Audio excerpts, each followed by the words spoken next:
am na benn étudiant américain boo xam dafa dugg ci diine islam li diine laaj mu di ko def léegi di muuru di julli di melukaan wi comportement ju lépp mu yor am benn jàngalekat bu nekk ci université bi bañ gum bañ diine islam tax na bu ko gisee rek daf koy seere muy wax lu ko neex ci diine ji di ko lépp xale bi calme rek bañ ko tontu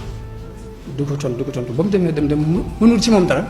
mu tàmbali ko xañ ay points yi mu war a mën a am moom lu mu ko mën a xañ dana ko xañ ba xale bi mujj dem ci direction bi ni leen kii dafa bañ sama diine ba àgg na ci point yi mu war a am sax dafa ma koy xañ ñu woo xale bi mu ñëw ñu woo jàngalekat yépp woowaale jàngalekat boobu ni ko waaw léegi ni xale bi waxal mu ne dafa bañ sama diine ba point yi mu war a am sax dafa àgg dama xañ ñu ne waa jeew loolu mu daal di wax ba mu waxee lam ëmb feeñ mu wax ci diine ji lu ko neex wane ni daal baaxut nii la demee nii xale bii ni may itam nag bi ma daataan dugg ci diine la ma nekkoon laa leen di leeral ak ginnaaw bi ma ci duggee lan la diine def ci man bi mu koy leeral ñëpp jox ko it di ko déglu ak doole jàngalekat boobu moom mer gedd daal génn dem xale bi leeral ba génnee këyit yu mu bindoon jox leen ko ci man bi ma nekkagul ci diine li ma nekkoon ak ginnaaw bi ma ci duggee li diine def ci man bañ ko yóbboo jox leen ko ñu jàng bañ xëyee ñeenti jàngalekat bi jébbalu nañ ngir xale bu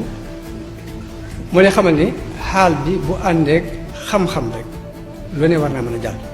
waaye xam-xamu kese jàllut xaalu kese jàllut ka ci ñàkk ñaari nag taxul de sa woon